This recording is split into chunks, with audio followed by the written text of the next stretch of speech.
अस्सलामु अलैकुम स्टूडेंट्स अस करो स्टार्ट आज ट्रायंगल्स चैप्टरुक चूरिम लेक्चर। पतमिस लेक्चरस मज कर एक्सरसाइज नंबर 7.1 गोडनिक क्वेश्चन सिंपलीफाई। यथ लेक्चरस मज करो क्वेश्चन नंबर 3, क्वेश्चन नंबर 4 तो क्वेश्चन नंबर 5 तायत करो यथ लेक्चरस मज सिंपलीफाई क्वेश्चन। ठीक है, तो क्वेश्चन नंबर 3 क्या क्वेश्चन नंबर 3 वन दपन in figure given AD and BC are equal perpendiculars to a line segment AB. Show that CD bisects AB. वन दपन फीसा सा फिगर तो ये बनाइथ कि ये बनकन ये अत मज हसा यस AD लाइन सेगमेंट तो यस BC लाइन सेगमेंट ये AD तो BC यम इक्वल हिवी परपेंडिकुलर्स यम त्रावन आमित AB लाइन सेगमेंट मतलब DAO 90 डिग्री एंगल B ति 90 डिग्री तो AD बराबर BCS। क्लियर छा तिकाज AD तो BC छी इक्वल परपेंडिकुलर्स यम त्रावन आय AB लाइन सेगमेंटस। ठीक, अस क्या वन दपन तुम वनु सा कि यह CD लाइन सेगमेंट यस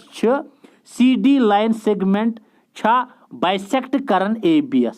यह CD छा बाइसेक्ट करन ABS मतलब बाइसेक्ट मतलब क्या सा गो अगर से यतन का लाइन सेगमेंट AB ये AB 10 सेंटीमीटर चे त्रुत यपर ब्याख लाइन सेगमेंट अथ थोत नाव CD। ये CD लाइन सेगमेंट कर तेल यथ ABS बाइसेक्ट येल ये युकुन त्राय 5 युकुन त्राय 5 मतलब ए सपोज हम CDN कुरत कट ओस पे OA गछि चे आसुन बराबर OBS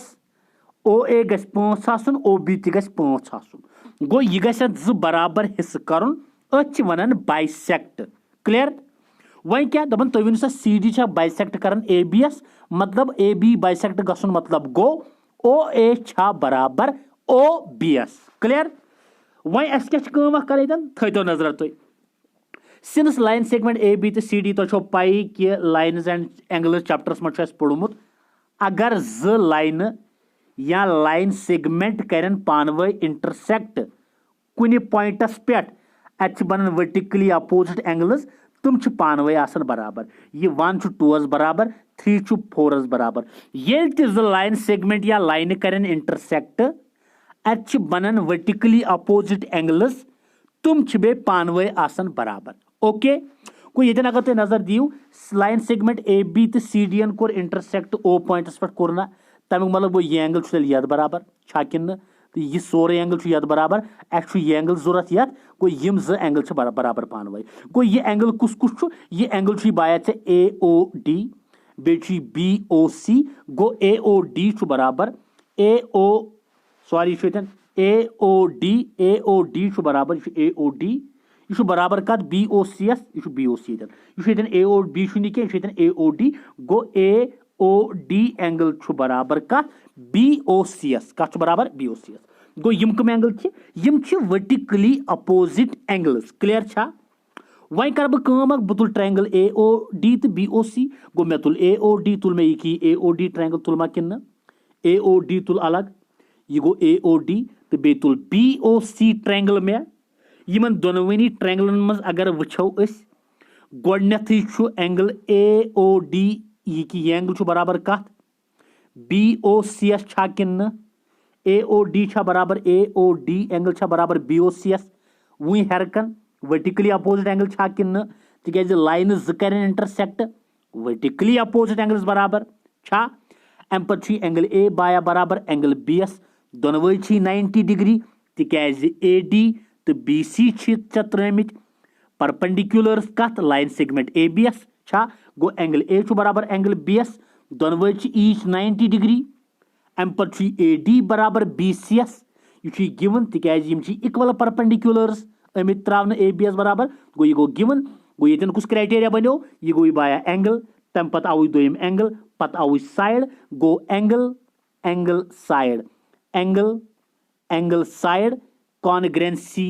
रूल छा कि न यस थारम कर दोमिस लेक्चरस मज हो प्रूव गो angle angle side congruency rule गो एंगल तम पत साइड गो by angle angle side congruency rule triangle गई कॉन्ग्रेंट गया ऐसे पाई ये ट्रायंगल गई कॉन्ग्रेंट कॉरस्पॉन्डिंग साइड बराबर कॉरस्पॉन्डिंग साइड मतलब क्या सा गो ये ए ओ डी तुलहन त्रायन ये पे गो ऐ गई कम गोथ ये ओ डी ना ओ डी ये ओ डी हसा पे बाया बराबर ओ सी एस पे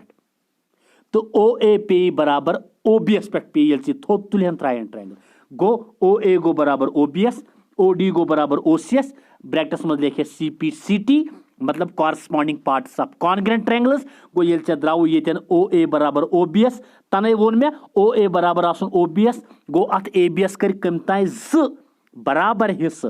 ओ ए तो ओ बी मगर हंग तो मंग गन ज बराबर हिस्स कह योतान कानत का लाइन सेगमेंट कर स लाइन सेगमेंट सी डी गो सी डी कर हिस्स गो C D bisects line segment A B मकलो यह गोडनुक क्वेश्चन क्लियर त्रेम क्वेश्चन वो पे चूरिम थो नजर ये वो चूरिम क्वेश्चन क्या वन चूरिम क्वेश्चन वन दपन L and M are two parallel lines L तो एम बाया ज पैरेलल लाइन यमन दोनवनी पैरेलल लाइनन इंटरसेक्ट करन बे ज पैरेलल लाइन यम पानवे पैरेलल वो एल तो एम पानवे पैरेलल क्लियर छा एल पैरेलल एमस यमन दोन बे ज लाइन आम त्रावन पी तो क्यों यम पानवे पैरेलल मगर यमन दोनवनी करन कट छा कि न गो एल लाइन छस यह कत पैरेलल यह एल लाइन यह एम लाइन पैरेलल छा यम ज लाइन पैरेलल बे ज लाइन त्राम कस कस पी तो क्यों यह बाया पी यह बाया क्यों यम ज पानवे पैरेलल छा L parallel M P parallel क्यों क्लियर छा कि न अम क्या वन पत दपन show that triangle A B C congruent triangle C D A ची वन कि ट्रायंगल ए बी सी ये ट्रायंगल छा कॉन्ग्रेंट कत सी डी एस ट्रायंगल ए बी सी छा कॉन्ग्रेंट ट्रायंगल सी डी एस चे पाई ट्रायंगल कॉन्ग्रेंट बनाने खतर फिलहाल कुस कुस criteria S A S axiom angle angle side congruency rule angle side angle congruency rule छा गो यम कह क्राइटेरिया ब्रोट कन अगर यम गन खड़ा चे ट्रायंगल बन कॉन्ग्रेंट क्लियर थो नजर ये करो वो क्या करो गोड कम अगर तुम लाइन्स एंड एंगल्स चैप्टरस मज कंसेप्ट मेलोमुत तुम पई कि अगर ज लाइन छे अगर चे लाइन ज बाया एल यह बाया एम यमन दोनवनी कोर एक ट्रांसवर्सल कट यह थोद ट्रांसवर्सल यह था ए सी ट्रांसवर्सल यह ए सी एन अगर ए सी एन कोर एल लाइन तो एम लाइनस कट तेल ना बाया यह एंगल यद बराबर यम आल्टरनेट इंटीरियर एंगल्स बने गो एंगल 1 बराबर एंगल 2 मगर ये लाइन एल पैरेलल एमस ए सी एन कोर कट यह एंगल गो यद बराबर alternate interior angles lines and angles chapter यम तमाम लेक्चर ये मज अवेलेबल तुम वो कि यह लाइन कर इंटरसेक्ट आल्टरनेट इंटीरियर एंगल्स बराबर गो यह आल्टरनेट इंटीरियर एंगल यह आल्टरनेट इंटीरियर एंगल छा वन दित नजर ये फिगर मज अगर बाया चे लाइन एल यह एम यम कोर कट कोर ना तेल बाया यह एंगल बराबर ये आल्टरनेट इंटीरियर एंगल छा कि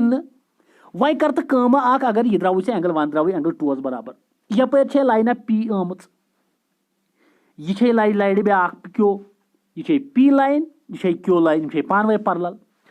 यमन दोन ते कर ए सी कट अम ए सी एन लोगमुत गुंडा राज हर कुन कर इंटरसेक्ट अम ए सी एन कोर यह बे पी तो क्यों कट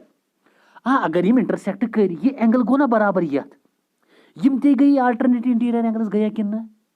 गो एंगल यह बराबर यपर एंगल बराबर छा कि गो एंगल बराबर एंगल बराबर यम गई आल्टरनेट इंटीरियर एंगल्स क्लियर छा गो 1 बराबर 2 3 कत गो बराबर 3 गो बराबर बाया 4 गो 3 कत गो बराबर 4 वो ये चीज ये आम तौर गसन स्टूडेंटन कन्फ्यूजन कि सर कुस कुस निम ये वो नजर थो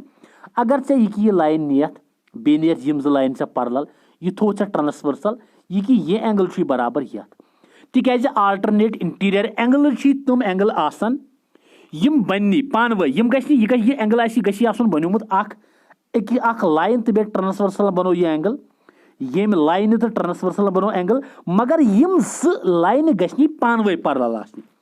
तेल ये तो ये पानवे अल्टरनेट छा गो ये एंगल पानवे अल्टरनेट कुस कुस एंगल 1 तो एंगल 2 जिथे बड़ मैं दपक सर तेल गो मे ये एंगल बराबर यथ ना लग या ना तिक्याज ये एंगल यथ बना इक्वल बनाने खतर ये एंगल बनो पानवे कम कम अख यम लाइन तो ट्रांसवर्सलन यम लाइन तो ट्रांसवर्सलन गो यख एंगल यद बराबर यम तो अल्टरनेट मगर अम साथ P Q line P line थी क्योस पैरेलल यह ट्रांसवर्सल तेल यह एंगल बराबर यह मैं इस कम कर एल पैरेलल एम तेल गो एंगल 1 बराबर एंगल 2 एंगल 3 बराबर एंगल 4 ना भैया ना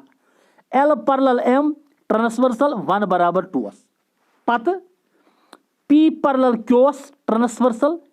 3 बराबर 4 बुझवा गो ये कर P parallel Q and A C intersects them गो तम साथ क्या गो एंगल 3 बराबर एंगल 4 यम ती बाय से अल्टरनेट इंटीरियर एंगल्स क्लियर छा कि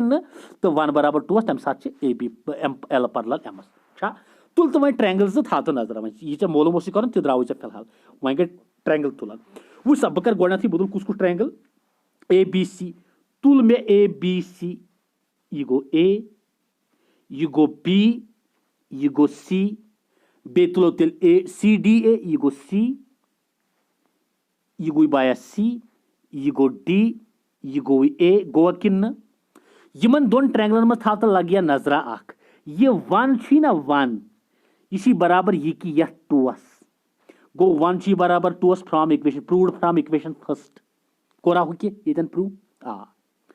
अम पे राजा ए सी बराबर ए सी एस यह कॉमन दोनवनी मज यह मज देवार चुक सपोज तुम बारन तुम करो तुम द्राव ब्योन दोनवे यह कमर यह मज देवार गो सह देवार हम सुन तो हम सुन छा कि इथे पे गई यह मज देवार यह यमिस ट्रायंगल सुन तो यमिस सुन गो ए सी यम सुन ए सी यम सुन गो ए सी कॉमन अम पे क्या एंगल 3 राजा बराबर एंगल 3 बराबर एंगल कत 4 एंगल 3 कत बराबर एंगल 4 यह 4 एंगल छा गो एंगल 3 बराबर एंगल 4 सह go from equation second proved from equation second यह कि गो अतन कुछ क्राइटेरिया बनो अतन बनो क्राइटेरिया कुछ एंगल साइड एंगल वह सब आया एंगल 1 बराबर angle 2 A B C angle 1 C D A angle 2 बराबर 1 बराबर 2 ए बी सी एंगल 3 बराबर सी डी ए एंगल 4 बराबर गो यम गई अल्टरनेट इंटीरियर एंगल्स ए सी बराबर ए सी तिकाज यह गई क्राइटेरिया बन यह एंगल बराबर सपोज वह ब्या ट्रायंगल यह एंगल बराबर वह सब आया यह 1 यह 2 बराबर छा यमुक 3 बराबर यम किस 4 यह मजिम साइड बराबर यथ कॉमन गो 1 बराबर 2 यह साइड बराबर यथ 3 बराबर 4 गो एंगल साइड एंगल तिकाज यमो दो एंगलो रोड मज साइड यमो दो एंगलो रोड मज साइड गो अत बनो angle side angle congruency rule गो अमि कॉन्ग्रेंसी रूल से बनो A B C triangle congruent triangle C D A clear छा तिकाज एंगल साइड एंगल बाया कॉन्ग्रेंसी रूल ठीक यह गो क्वेश्चन नंबर 4 सिंपलीफाई वन गो क्वेश्चन नंबर 5 ठीक छा वो क्वेश्चन नंबर 5 क्या वन से राजा क्वेश्चन नंबर 5 वन दपन लाइन एल लाइन एल यस is the bisector of angle A यम लाइन एल लोगमुत ज्यादा चेच अम एंगल यस लाइन एल अम कोर एंगल ए बिचोर बाइसेक्ट एंगल ए यस कर बराबर हिस्स यह बिचोर एंगल ए यह त्राय यह लाइन एल यह एंगल ए अम कर बराबर हिस्स अम दोपन हे बहुत एंगल बाइसेक्टर मे ज्यादा लोगमुत गुंडा राज बहुत कर एंगल 2 हिस्स तो तेनो कह एंगल बह करो 2 हिस्स तेनो 90 डिग्री बह करो 45 में डिवाइड तेनो 60 30 तेनो 60 40 तेनो 20 10 दोपन बह कर एंगल 2 हिस्सन में तकसीम गो अम यह एंगल यह ब्या एंगल यह थोन बिचोर 1 यह थोन 2 अब बाइसेक्टर कोर एंगल बाइसेक्टर गो L is the bisector of an angle A L bisector angle A गो एंगल 1 एंगल 2 बराबर and P is any point on L दपान यह एंगल बाइसेक्टर अत पे राजा से बी पॉइंट अगर से बी पॉइंट एंगल बाइसेक्टरस पे दपान अम पे आम 2 परपेंडिकुलर त्रावन बी पी तो बी क्यू ये 90 डिग्री बनन यह बनन 90 डिग्री गो बी पी तो बी क्यू आम परपेंडिकुलर त्रावन बी पेट इस एंगल ए यह बिचोर एंगल ए वन दपन है यह मे आर्म यह बे आर्म मे यम मे ज आर्म ये नव मंजस कुस यह एल लाइन लोग चेम कोर बाइसेक्ट यह बे दोपन है मे पॉइंट बी अम पे ये आल्टीट्यूड परपेंडिकुलर ये ब्या यथ नाव क्यो यथ नाव पी दो बी पी तो बी क्यो आमित ज परपेंडिकुलर त्रावन कत एंगल ए चन आर्मन क्लियर पत show that A P B congruent A P B congruent A Q B गो गोडनुक पार्ट क्या वन दपन तुम वनु ए बी पी ई की यह triangle congruent A Q B yes यथ ट्रायंगलस बे बी पी बराबर बी क्योस यह बी पी ये पे योत यह बराबर गो ये पे योत बराबर आसन ये पे ये गो शॉर्टस में वनो कि यह बी ह्यू दूर यम एंगल चो आर्मो पे यमो दो नड़ो पे यम एंगल ए नड़ ना ऐ बी ये ऐ वन ह्यू दूर यहाँ बराबर ये यह बी ह्यू दूर यहाँ ये बराबर थो क्या करो इन triangle A P B and A Q B तुल से ए पी बी तो ए क्यू बी तुल था ए पी बी तो ए क्यू बी तुल ए बी पी यह तुल से यह चल राजा ए बी पी यह ए यह पी यह बी बे तुल से ए क्यू बी यह ए यह बाया क्यो यह बी यह 90 डिग्री यह 90 डिग्री यमन दोनवनी ट्रायंगल मज अगर से नजर दि गोड़ाई एंगल वन ना खुदा के लिए वन तुम एंगल ए वन ना बराबर एंगल टू छा एंगल वन बराबर ए वसा ए पी बी गोडनथ वुच ए पी बी ये एंगल बराबर ए क्यो बी एस यथ ईच 90 छा किन न angle A P B is equal to A Q B तिकाज बी पी तो बी क्यो आमित त्रावन परपेंडिकुलर्स ए आर्म यम एंगल ए ज नड़ तमन पे गो ए पी बी एंगल बराबर ए क्यो बी एस दोनवे ईच 90 डिग्री एंगल वन बराबर एंगल टू एलन कोर ना bisect angle A angle one तो एंगल टू में पान बराबर गो एंगल वन गो बराबर एंगल टू अम पत ए बी ना ए बी यथ मज ए बी यथ मज ए बी गो कॉमन गो बोन बे एक लट यमन दोन ट्रायंगलन ए पी बी तो ए क्यो बी एस मज वुच गोड़े कि एंगल ए पी बी बराबर ए क्यो बी एस ईच 90 तिकाज बी पी तो बी क्यो आमित परपेंडिकुलर त्रावन एंगल वन बराबर एंगल टू तिकाज एल कर बाइसेक्ट एंगल एस ए बी बराबर ए बी दोनवनी ट्रायंगल मज common therefore by angle side congruency rule